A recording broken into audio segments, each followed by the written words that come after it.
Hey guys, welcome back to the Rental Property Playbook. I'm Brian Waters. We have a super special guest, I'm not even gonna say probably, but the leading flipper in the entire country. It's an honor to have Dom on today. This is crazy. I've been following her for a long time, sat front row at her BiggerPockets speech last year. She's kind enough to jump on and share some strategies, tactics, and tips before we hit the big event. Dom, welcome to the podcast. Thanks for being here. Thanks for having me. Looking forward to the conversation. Yeah, this is going to be so cool. So, for a lot of those out there, just give a quick introduction of who you are. Yeah, so I got started in real estate straight out of high school. Kind of knew that was a path I wanted to take. Wasn't sure exactly what that would look like for me, so I kind of tried everything. Just got my real estate license when I was 18 and kind of dove into that world a little bit just to learn sales and marketing and contracts, and then jumped into the investment side shortly after and did wholesaling for about a year and a half, just to get a bunch of reps under my belt and actually learn about the investment world. And then when I was 21, I jumped in full time to flipping and haven't looked back since. I'm 28 now and run a full time out of state house flipping company. That's amazing. You're 28. You've accomplished more in that small amount of time than most investors in their entire life. So that's awesome. So when you first got started, you're pretty young, right? Like I was doing a little bit of homework here, and you got started just getting interested in real estate because wasn't your mom doing some kind of project? Talk a little bit about that for us. Yeah, I didn't grow up with parents that were in real estate or ever owned real estate, so I honestly knew nothing. I didn't even know what it meant to buy and own a house. But when I was in high school, it was around 2011, 2012, and the market kind of crashed a little bit. We started seeing a ton of foreclosures and short sales were popping up all over the country. And so my mom was finally in a position where she could kind of get in and buy something that needed work and was a fixer-upper on the cheap. So she ended up buying a short sale property, and my brother and I got super interested in helping her fix it up on the weekends. I went into real estate. My brother became a contractor. So obviously that did something. But yeah, it just spurred the interest of taking something and being able to add so much forced appreciation in a short amount of time. Not that she resold it right away, but just that whole concept of flipping became really intriguing to me. And I knew I would want to do that eventually. So yeah, after I graduated high school, just started figuring out what that path to get there for me to do it personally might look like. That's awesome. I love hearing that because I think a lot of us get into this different times of our life, but having kind of fallen the footpath of what, well, at least not the footpath of what your mom was doing, but it just you saw it with your own eyes. You're like, this is something that I can actually do. And now that your brother's doing that, that's awesome too. So right after that, did you start wholesaling first, or did you get your real estate license first? Yeah, so I graduated high school a little early. I was 17, so I couldn't get my real estate license yet. So I just started working in a real estate office, like a top performing office, and just kind of learning the basics. And that allowed me to get my license when I turned 18 and join that team. And so I did that for almost 2 years out of high school, just learning the basics, doing a ton of door knocking and cold calling and all the stuff that you learn about generating leads to try to sell people's houses. And I grew up in the LA market. So Los Angeles is very expensive, very high barrier to entry. And being an 18-year-old who had never sold a house before, that was a tough pitch to people. So I really wanted to get into the investing side, obviously since I was in high school and kind of got interested in it. And wholesaling seemed like that perfect avenue for me to get in, where I didn't have capital yet. I didn't have experience. I didn't really know what I was doing, but I could start tackling some of these cheaper fixer-upper properties where you weren't trying to impress a $2 million, $3 million seller, but you were just trying to help solve somebody's problem. And that was what allowed me to really start learning the deal flow, how to analyze deals, how to get deals under contract, and what actually closing and escrow looked like. While at the same time saving up my wholesale fees I was making to eventually flip my own. That's awesome. I think that, for all the listeners out there, this is an important thing. Everyone wants to jump into the end game first. They want to go, I'm going to go flip a house in New Orleans, but they don't know the steps to get there. And so I think what inadvertently you were doing, you probably didn't even realize it at the time, but you were educating yourself for like a future business, right? So like, there's the analogy of a really good restaurant owner. The very first thing they do is they become the host, and then they work in the kitchen, and they understand all the aspects of that job and that career. That way, when they get to the leadership position, they understand how to lead the team and they understand how to do that. So kudos for you for doing that, because I think, something we're going to get into a little bit. It's more of to educate my listeners and myself about the wholesaling stuff. But, I think a lot of people could be taken advantage of in this business. Sounds like you were a young person doing this, and people probably didn't like you mentioned yourself, like, oh, like, who's this person trying to sell me the house? But you really started to know what you're doing in those different aspects. So I think that's really important, you guys. If you're going to be doing this stuff, doesn't mean you have to go do it all, but pick an avenue and learn that little some tricks and tips, and then it's going to help you be a better investor. And so that's awesome. So you started wholesaling. Was that all in Los Angeles area? Yes, all in Los Angeles. Okay, so started wholesaling, understood the contracts, understood how to look for deals, all this analyzation stuff. At what point did you decide to say, hey, I'm ready to go actually take this capital that I've earned through wholesaling and my real estate stuff and go do a flip? Like, did you do your first flip in California? Yeah, so there's a couple things that kind of led to that. I think the first one is, personally, I'm just not meant to be a wholesaler. It's not something I ever enjoyed. I mean, it was cool, like, getting to do deals and getting that experience and learning so much, but I knew as soon as I was doing it, like, this was not my end game. Some people, they're into marketing. Like, that is what they're good at, is marketing for seller leads and buyer leads and combining the two. I'm not. So I knew that once I felt like I had run my course and like gotten enough deals under my belt where I felt decently comfortable with the process, I was like kind of counting down the days to get out of it. So that was part of it. But the other part was just saving up capital. I felt pretty nervous to try to borrow a lot of money because I was 21 when I did my first flip. Like, I had never done one before, really didn't know a lot about actually flipping, tangibly. I could say I learned a lot from other people's experiences in doing wholesaling, but I had never done it myself. So it made me very nervous to try to like go get this massive loan or like even borrow from other people, friends and family, with not really having my own proof of concept yet. So I really wanted to save up enough to where I could, for the most part, purchase and renovate the property with my own cash, just as a proof of concept.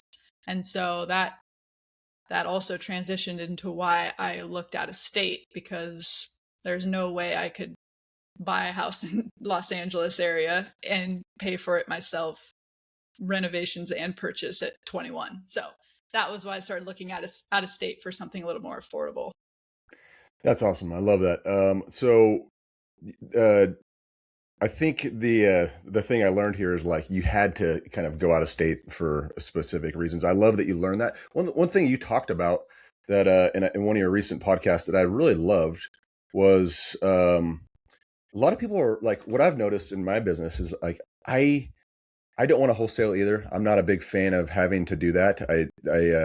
There's also a lot of really good wholesalers, and there's some that are not great, right? So that part, I just feel like a lot of them don't know your numbers. But one thing you said that I thought was really cool was, hey, look, I wouldn't like put wholesaling off the table, but because you did it and you understand it, sometimes these people will bring you deals and they're not great, and we have to double check their work. But one thing that you said that was really cool is, like, you help educate them. You bring them what you want, right? And you tell them, hey, this is what I'm looking for, and they can kind of go out and find it. So that part was really cool, because a lot of people in fact, I don't use a lot of wholesalers. Once I heard you say that, I was like, maybe I'm missing a good opportunity here, because if you find a really good wholesaler, maybe that's the chance to make sure they understand what it is you want, making sure that they're educated enough to understand it. So is that something you do with some of the people that bring you deals? Yeah, absolutely. That's probably where I get like 80% or more of my off market deals to flip is just all from wholesale relationships. And yeah, it was cool like being in that boat myself because I have a pretty good understanding of like what do you want as a wholesaler from an end buyer? Like what makes it really attractive to bring someone deals consistently and like build that relationship. Like you're already sometimes in a little bit of an awkward situation with the seller. They don't want a lot of people coming walking through the house. They're kind of wondering sometimes like who are these contractors, like who are you bringing through here? And so when you have like a couple of buyers like that you can count on one hand that are very serious, and you don't have to bring a lot of people to the house, you don't have to pitch the deal around, and you're pretty confident that you can get it sold with one showing it to just a couple people, like that's a huge advantage. So now that I'm on the buyer side, if I can be that person very consistently for wholesalers, then they're going to continue bringing me deals, not sending it around to 100 people. They're going to send it to me and like one other person, maybe. So I have a way higher chance of getting those deals. That's awesome. Yeah, that's and for all those people out there who are saying there's no deals, you just have to know how to find them, and you have to get good at looking at them. So when you let's talk about the first out of state deal, because I think that this is going to correlate with a lot of the people that I deal with. Dom's a Cali girl. She lives out in California, like myself. I love California. We talked a little bit about surfing and some of the areas that we grew up in. We're blessed to have to live here, and there's a lot of weird politics that we're not going to get into. But one thing we both do, and that we both are passionate about, is investing outside of our home state. So let's talk about at least how you chose the market. You could explain the market. Like, how did you choose New Orleans? Like, everyone kind of wants to know. Your Instagram name has Nolo in it, or Nola in it. So how did you get to choose that market? Yeah, I think kind of going back to what we talked about before, it was a couple of things. One was I only had so much money because I was young. So that ruled out a lot of markets. I was looking for something that was affordable, that I had kind of a lower barrier to entry and not so much competition. Like Los Angeles, that's like one of the hot button markets in the country. Like everybody knows about how you can make money in real estate in LA. So there was hundreds and hundreds of people flipping houses there, whereas a place like New Orleans or some of these kind of big name cities, but they're not so talked about, there's just a lot less competition and it's a little bit easier to get in the market. So those were like a few just, I don't know, data points, I guess, and like basics that I was looking at. But the biggest reason I chose that is because my dad lived in New Orleans, and I knew that building a team out of state was going to be the hardest thing to overcome. That was going to be the biggest challenge to actually making this work, no matter what market I picked. So I wanted to pick a place that I had the slightest competitive advantage in the category of building a team. So me and my dad wasn't in real estate. He didn't have real estate background. But when you know somebody really close and trusted in a market, that changes everything. You can meet neighbors, you can meet, hey, have you ever had a plumbing issue at your house? Who did you call? Anything, any little advantage you can get in that category of building a team, meeting people, getting plugged into the local scene, I think is a massive advantage when you're going out of state. So that was probably the biggest reason I picked that market.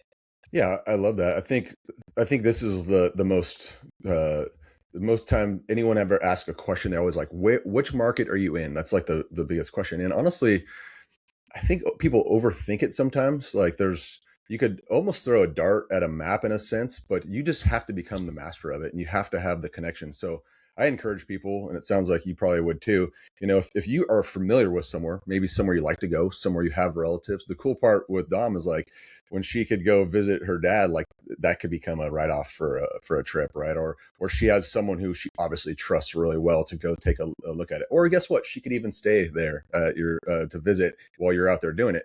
So guys, don't overthink it. But one thing we both talked about early on before the podcast is my mistake was getting into too many markets. I thought like I had to get in all these different markets. I'm in Memphis, I'm in Alabama, I'm in Detroit, and that started spreading me super thin. And so one thing I wish I would have done, and one thing I give you props to, is like you kind of stuck with something. And the beauty of that is you're going to become the master of that market, right?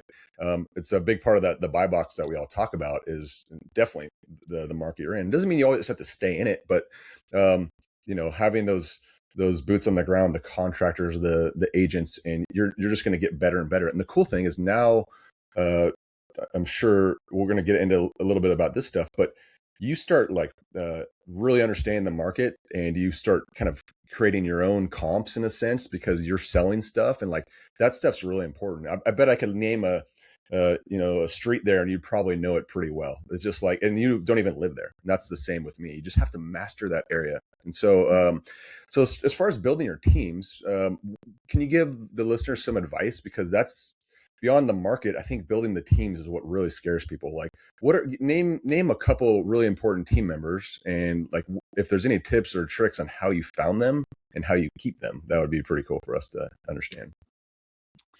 Yeah, I think for flipping, I mean, your team is different depending on what strategy you're doing, but for flipping, like the core of my business is always my general contractors.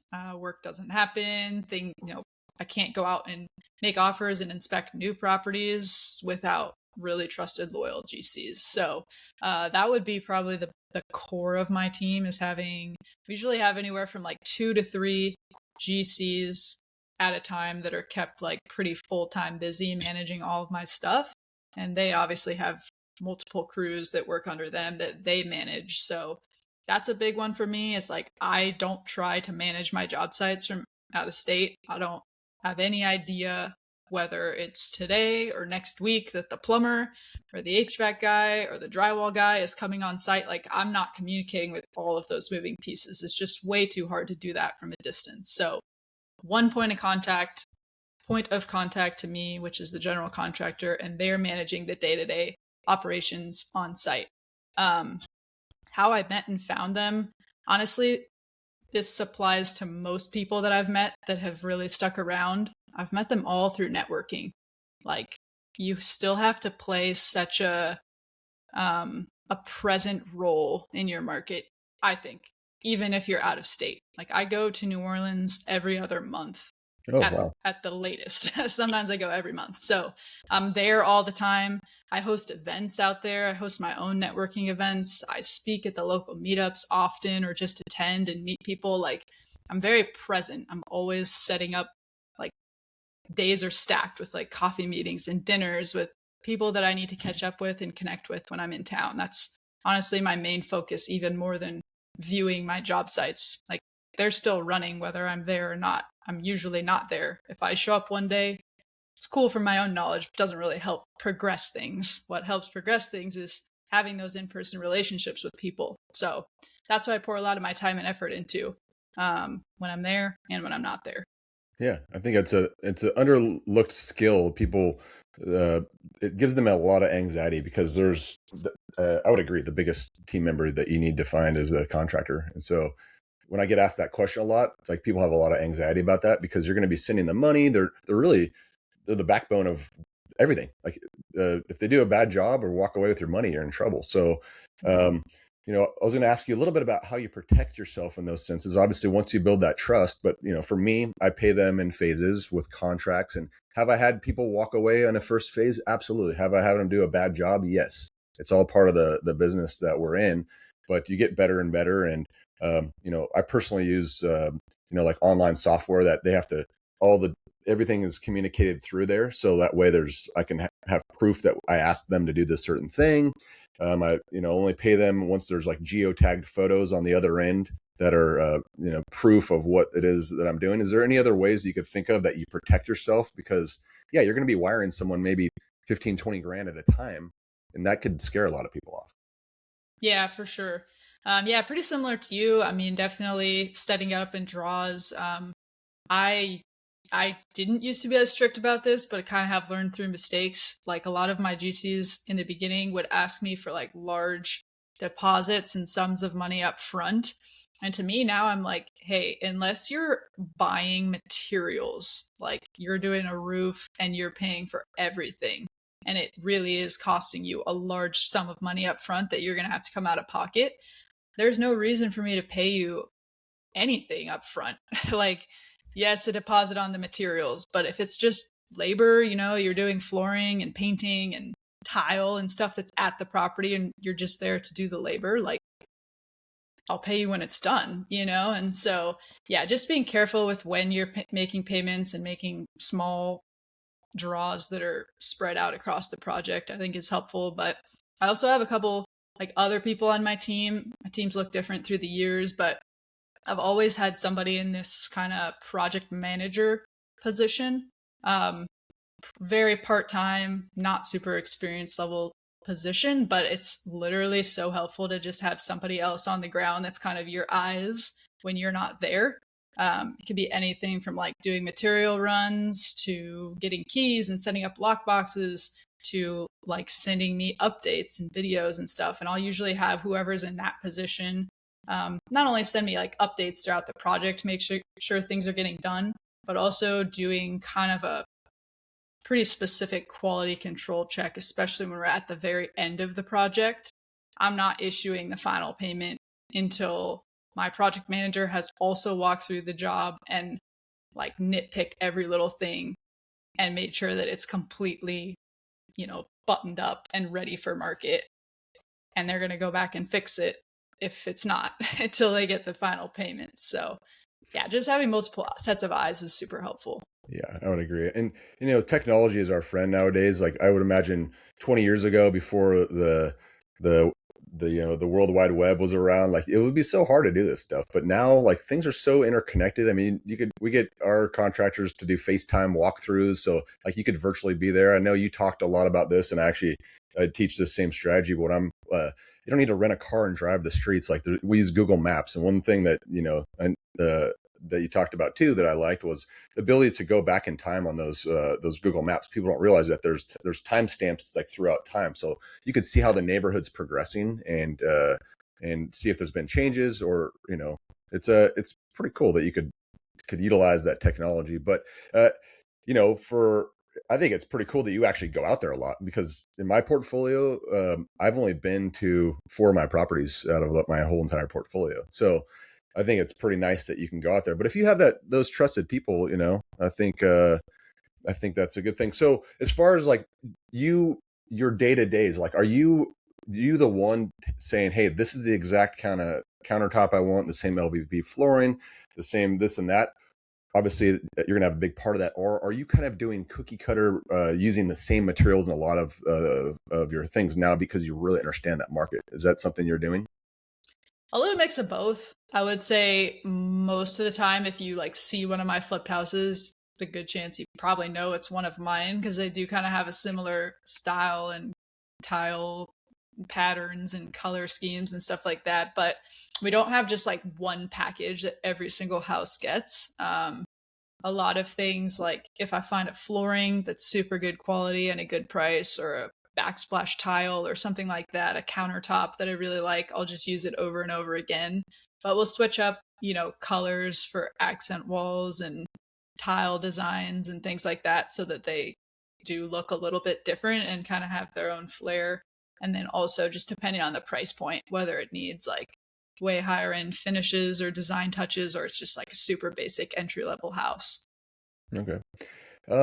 So the other question I have is, a lot of people, they want to get into this game, and you hear a lot of, and I'm going to just use the word guru, whatever that may mean, but you hear a lot of people saying online, and I kind of think it's a little clickbait, to be honest, but they're like, funded or buy a property with zero money and use other people's money. There's all these terms and stuff out there.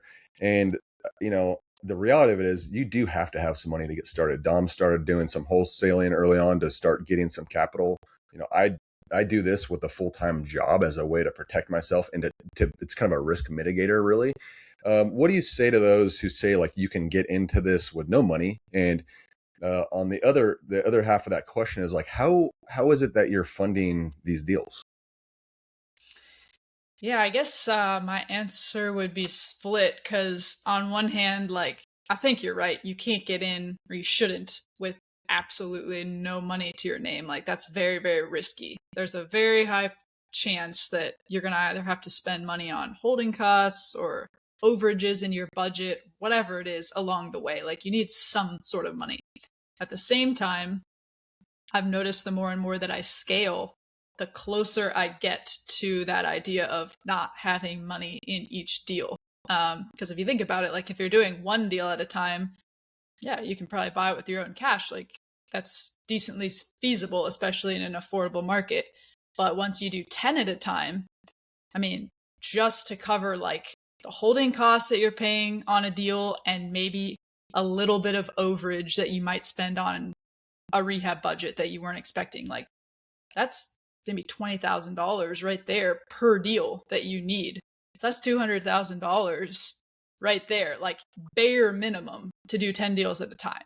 And that's, to me, that's almost like having not no money, but very, very little money of your own into a deal. You know, if you're spending 300,000 or something that's invested into a deal and you only have 10 or 20,000 into it, like that's a very, very small percentage. But at the same time, there's not really a lot of way for you to scale and do many at a time. I mean, without having a couple million of your own dollars to actually put like 20 or 30% of your own money into each of these projects. So I think it just depends. You have to do it safe. You know, I think you should have your own reserves. I think you should have your own capital. You should have some capital in every deal. You should be able to pay holding costs for a year plus on every deal and know you're not going to run out.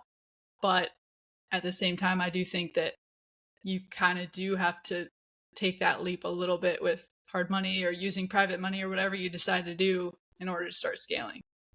Yeah, I think that's a good point. I mean, you definitely have to have money. Like people, when people say other people's money, they're referring to either private money or hard money. But there's a lot of costs that come with that. You have to, there's holding costs, which means like you're paying them interest along the way.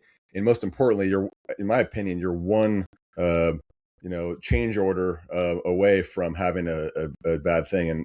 And you know, I will argue that I've never not had a change order. So like it could be $10, it could be 10 grand, right? You always have to budget that into your deal. So with things the way they are right now, there's a lot of people sitting on the sidelines. Do you have any advice for the 2026ers out there that are kind of going like, oh man, the rates are so high? I mean, you're flipping, so the rates don't really make a huge difference to you. This might be a good time to be flipping. I don't know. But like, what are you seeing in the market? Like any concerns for you or any pivots that you've had that have been a change in the past couple of years in your business? Yeah, probably the biggest one for me, especially since I did my first flip in 2019. And from there to 2022, I mean, the first couple years in the business, it was just, the market was so good. Like it was very, very hard to mess up on a flip and not make more than you thought you were going to make. So there was a lot of lessons, especially with me just starting and not knowing any better, that I should have seen as mistakes and lessons to learn from, but they didn't really look like mistakes at the time because I still made so much profit on the deal. Then when the market shifted 2023, 24, 25, and everything started really slowing down, major price cuts in a lot of markets across the country, major dip in buyer activity, you start seeing what it actually takes to be successful in flipping, like learning all those lessons the hard way. So, I mean, I think the biggest thing I learned was how to sell or resell a property properly. Design, finishes, layout, all these things that are so important to buyers weren't really that important a couple years ago when the market was hot. You could have a really funky, half good renovation and sell it for top dollar because that was the only thing available that didn't have 5 offers on it, whereas now you're going to do a $50K price drop just to get that thing sold when it's funky and awkward and you didn't underwrite the deal properly. So really learning more about what it takes to sell a house, how to properly comp a deal and not be like overconfident on a underdone project. It's got to be top notch, top design, everything a buyer wants in order to sell for that top dollar. That's awesome. I think the takeaway that I'm getting here is like, there's people who take this very serious, which you do, and I respect the heck out of that because we got to have a good product, you guys. Like I'm over the slumlords and the lipstick on a pig stuff. Yes, people were making money in all types of market, but it's refreshing to hear you say that. Like, it's going to flush out the people who maybe shouldn't be in the industry, like housing gets a good rap and a bad rap. And I think there's some people that drag the industry down because they just don't do it the right way. So it's refreshing to hear that you're giving people a good product, because when you sell something to someone, like, they're going to pay the top dollar if it's good, right? That's a business 101. So I think it's a good perspective to have on it. Like, I see a lot of people, because I do the burst stuff, and the projects are horrific, and I probably overspend in a little bit, and maybe cut into my price point or my budget a little bit. But for me, because I'm going to keep the property and I'm going to actually be the one holding on to it for the next 30 years, I'm kind of doing it for myself just as much as I'm doing it for the tenant. Because if I do a crappy job on the project, well, 2 months later, the tenant's going to be calling my property manager, and now they're going to be calling me, and now I have to fix stuff. So I probably overspend, which is maybe a problem for me, but I rarely have tenants calling because there's stuff that doesn't work. So I take care, spend the money on the front end. You're going to spend it one way or the other in the BRRRR world. You might as well, to have a good product. And the happiest way the best way to keep your tenants there is to make them happy, give them a good product. And then for someone doing what Dom's doing is like, your reputation is going to go a long way. If you flip a house and people love it, they're like, this is so beautiful, they start seeing your product, they're going to come back. They're going to come back and start wanting to buy that stuff. So that's important. I love that answer.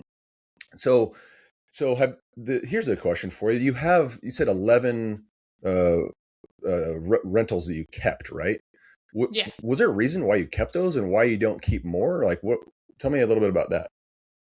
Yeah, I starting in, I think it was like 2023, a couple of years ago, I started keeping some of my flips. So all of my rentals, besides maybe one, I think, has been a project that I've, renovated, done the BRRRR method on, cash out refinanced. A little bit of both answers for why I kept them. Some, just I couldn't sell it. Couldn't sell it for the price that I wanted. Knew I could still get a decent appraisal on it, cash my money out, and just hold it until the market kind of was better. So I've kept some for that reason, and others just if they've underwritten up front as a good rental, I can pull my cash back out. I can still cash flow positive. It's, something that I want to do is to continue buying a couple a year that I hold and just hold it long term for like retirement purposes. But I wish I could say that I was doing more of those. It's been almost a year and a half since I've been able to keep one. I just haven't been able to get deals to underwrite as rentals. Insurance is super, super unaffordable in New Orleans area. Rates obviously are decently high still. So a combination of things sometimes gets in the way of, like, yeah, you can make the deal pencil to where you could technically not have any money left in it, but you're like making $50 a month or kind of breaking even on it. Like for me, if it's a deal like that just barely pencils as a rental, I usually just decide to sell it as a flip. If it really pencils and makes sense long term for me to keep it, then I always try to keep it. That's cool. I love it. It's important to have multiple exit strategies. And I think people see flipping as kind of a little bit there's a little bit more like risk to it, I guess, because of like what if it appraises low, or what if you have the rehab budget go over. But if you buy it right, which I know you are, and you have the ability to keep it as a BRRRR. And so I talk a lot about that with the people in my circle, because most of the people I work with are W-2 professionals. They have good jobs. We're building second forms of income on the side. They don't really need the cash flow. Like when you talked about that $50 for them, that is really nothing. Maybe they're going to go buy themselves a sandwich or something. That's not really a big part of the strategy for them at this point. We're looking kind of through the crystal ball into a 10-year period where we've raised the rents 10 times. And so for them, that works out. And then, so what I do is, like, I encourage them to do the BRRRR method. And, they're like, well, what's like the worst case scenario of a BRRRR? Just like the worst case scenario for you on a flip is actually a BRRRR, right? So, or kind of like a break even scenario, I guess, or maybe even make a little bit of money. But the worst case scenario for me on a BRRRR is actually you just purchased yourself a turnkey that you did, right? And so people want to go out there and buy turnkeys or buy a brand new house or buy something and put money into it. That's all you did. It just took you 6 months to get there. Unfortunately, you're keeping some equity trapped in the back end. So you're still kind of winning. Now you turn it into a rental. So that's why I encourage people to make sure you have a little bit of capital, because if that happens, you're leaving money in the deal, or even if you have to come in for a little bit. But, I think in this market, we have to kind of change our expectations a little bit throughout the course of time. And so I'm not seeing perfect BRRRRs right now. Like every 3 or 4, I'll get one. I'm like, yes, Brian, you did it again. And then I'm like, well, darn it, that one I had to leave 10 grand in. But guess what? If you could buy a house for $10,000, that is a win, right? If you could buy it for half of what the down payment would have been, that's a win. So do you agree you kind of have to change your expectations right now and just see what's working and just keep going forward? Totally. Yeah, I couldn't agree more. And I feel like this is a common misconception. I know a lot of people ask me like, hey, I want to get into real estate and I've always thought about buying rentals.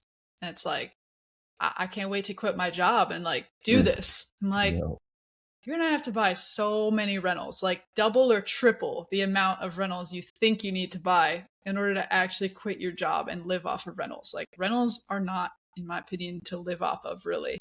You need to, like, yeah, it's cool if you can cash flow and get some extra money, at least get them to cover themselves when there's repairs and maintenance and stuff.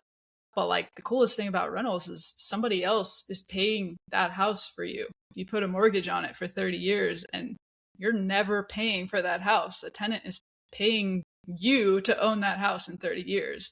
That's so cool, like to have that retirement portfolio, or even like you were saying before, if you pay them off early or start using some of your cash flow to pay down your principal. Like, I mean, there's a bunch of things you can do, but I think that's the main benefit to the BRRRR strategy and owning rentals is not like how much money can I make to replace my income. It's looking long term. What am I going to have? I'm going to have all these assets in however many years that I own outright. And like you said, the rents have increased how much? And there's my retirement. Mm-hmm. Yeah, I think somewhere in the narrative in the past 5 years, it was like buy a rental, quit your job, cash flow. And I was like, when I got into this, I've only been doing this for 4 years, and I got into this as like, I'm gonna have to probably buy 50 rentals. Like that's crazy. That's absolutely crazy, because they're only cash flowing $100 a month in year one. But right. One thing, the missing or the secret to real estate is, I think, time. You just kind of let it do its thing. I'm starting to hit my the 4-year mark on my properties in my portfolio of over 20 properties. I'm like, oh, this is kind of cool. And I tell a lot of people, like, year 1 was not great. Year 2 is not great. You can even wipe out a whole year of cash flow in one plumbing issue. So like, you can't quit your job. And I think that's kind of why the people I like really like to work with are just the ones that don't want to do that. They want to add on to it, right? And so I think it's cool to understand the whys of stuff. But you hit on something that's one of my favorite is, I call it stealth wealth, but it's the principal pay down. It's that behind the scenes, either you're paying it or the tenant's paying. Hopefully the tenant's paying it, but if not, you have to pay it. It's forcing you to save that money. And that's where I've seen a lot of my wealth come through, to be honest. And, raising the rents on 20 rental properties is a pretty nice little bump in pay if I don't have to pay the mortgage at any higher rate, which you shouldn't if you don't refi. And, I've been trying we've been trying to get a raise through the fire department for 3 years, and we haven't gotten one.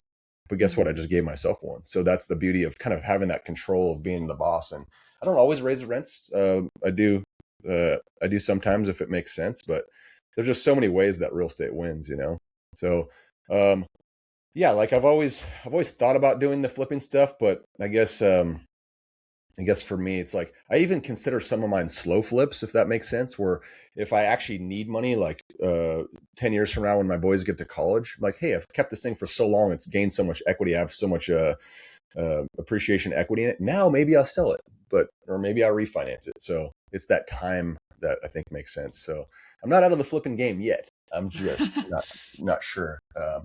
So do you have are you just going to keep flipping? Like, what do you have an exit strategy for yourself? I know you do some private lending. Like, what do you tell those people who want to do flipping as a primary source of income, and like how do they actually use it later to just be able to get it, like walk away like some people want to? Is there a plan for that for you, if you don't mind sharing?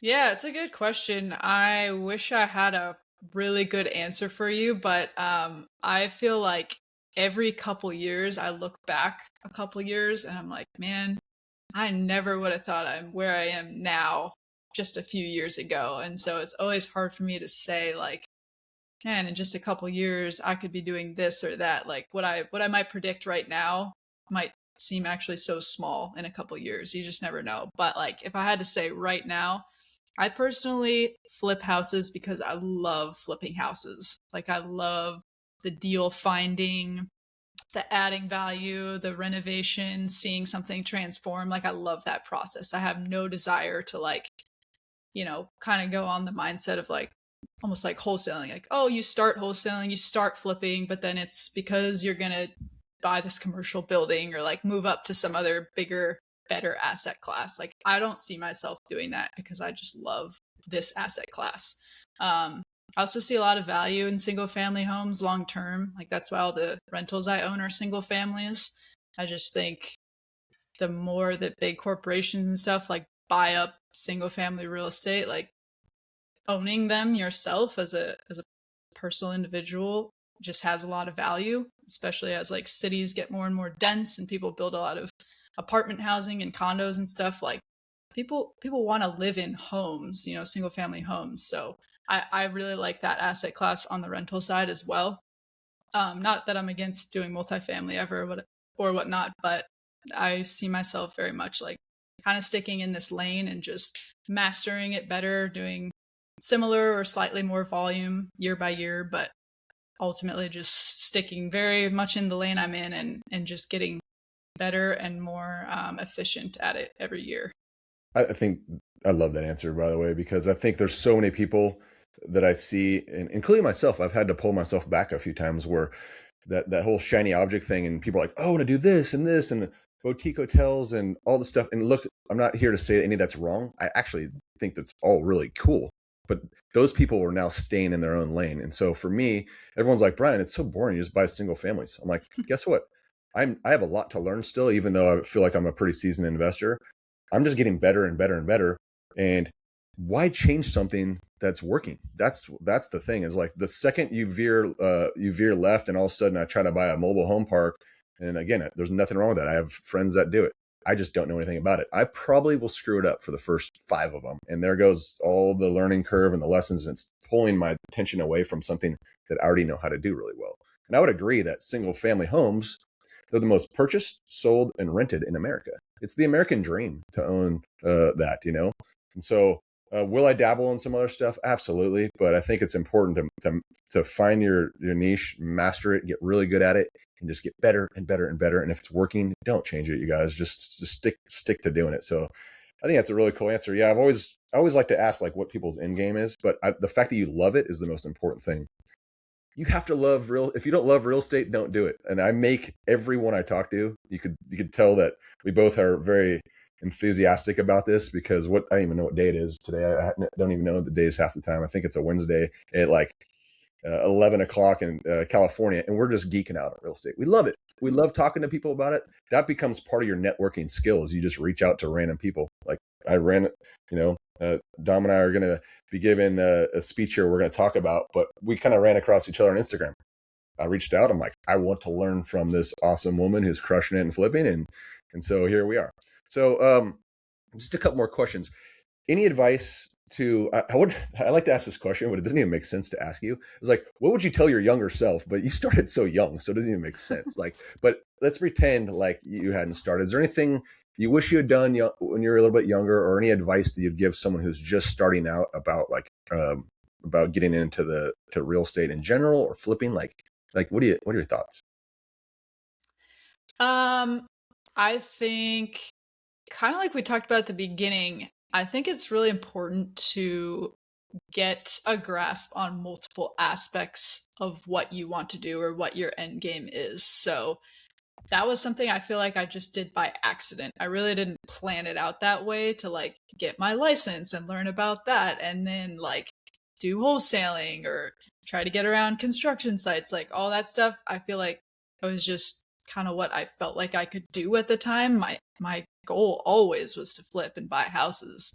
And I think it just kind of worked out that like I didn't just jump right into doing that. I didn't try. If it was up to me, I probably would have bought a house at 18 and screwed it up. So I think it is really important to just like get yourself around the different aspects of what you want to do before you actually jump in and do it, especially when you have no experience or you're super young or you've never done something like this before. Like just getting around and like even if you have to give up your time, like go help and work on a job site like a construction site or help with a remodel for a couple months or like get your real estate license and like sell a deal or two and just kind of walk through the process and like see how it goes. I think just dipping your feet in like different areas, again, even if it's not paid or you have to intern or work under somebody else or on someone's team, like the amount of value you're going to learn to then hopefully minimize your own screw ups when you jump in and do it, I think is really invaluable.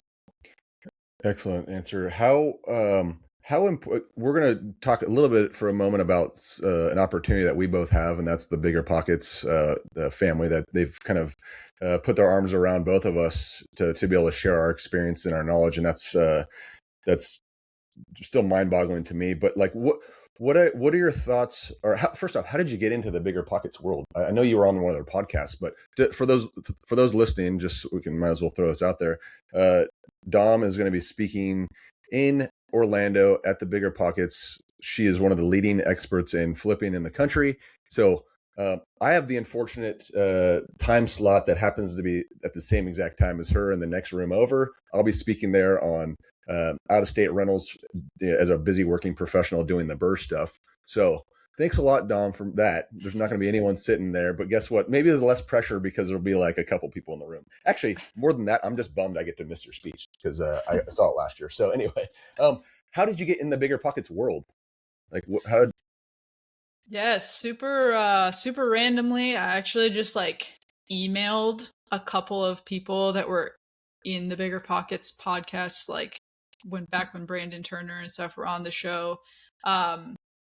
Like blind emailed and asked if I could be on the show. This was back, the first time I went on the show was in 2022. So I was like kind of just getting started, like didn't really have the authority to speak. And I think sometimes that's what it takes, like just throwing yourself out there, being willing to share your story, and like you never know what might come from it.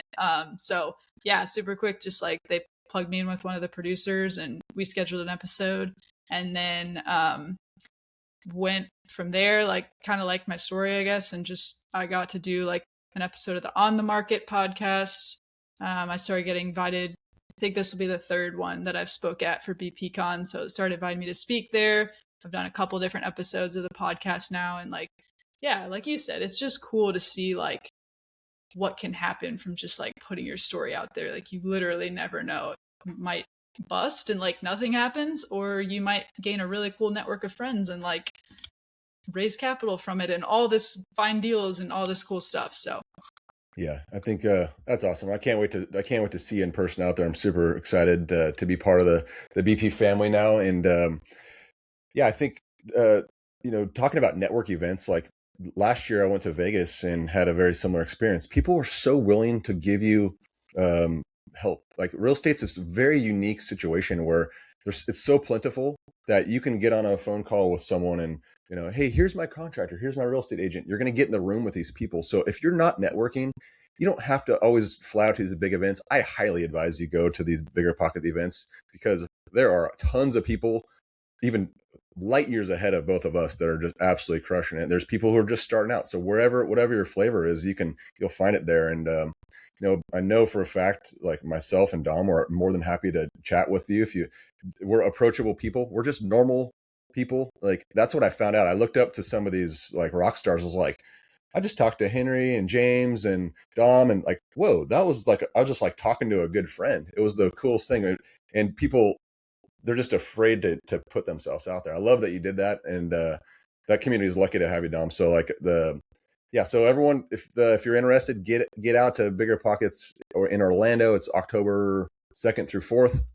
My bags are already packed. I'm ready to go. So it's going to be fun. I can't wait to spend some time with you and learn more. Thank you for being on here. I've learned a ton, and I know there's a lot more you have to add. So I would like you to give your socials out, or whatever way it's best to connect with you, because if you're not following Dom and you're not flipping and you want to, she knows what the heck she's doing. Give her a call. I know she doesn't want to talk about the coaching stuff, so I'm going to talk about it for her. She does that as well. And if you're going to be coached by people, do it by the best in the industry. Dom is that person. So anyway, what is your socials so people could follow you and they can reach out to you? Yeah, best way to get in touch is probably Instagram. I'm at DomFlipsNola. And if there's any questions or ways I can help, feel free to shoot me a message and do my best to answer any way I can help. Awesome. Thank you so much for being on. This is Brian with the Rental Property Playbook. I will put all that in the show notes so you don't have to memorize it. But yeah, follow her, and hopefully we'll see you in Orlando. Look forward to seeing you, Dom. Thank you. Yeah, thanks for having me.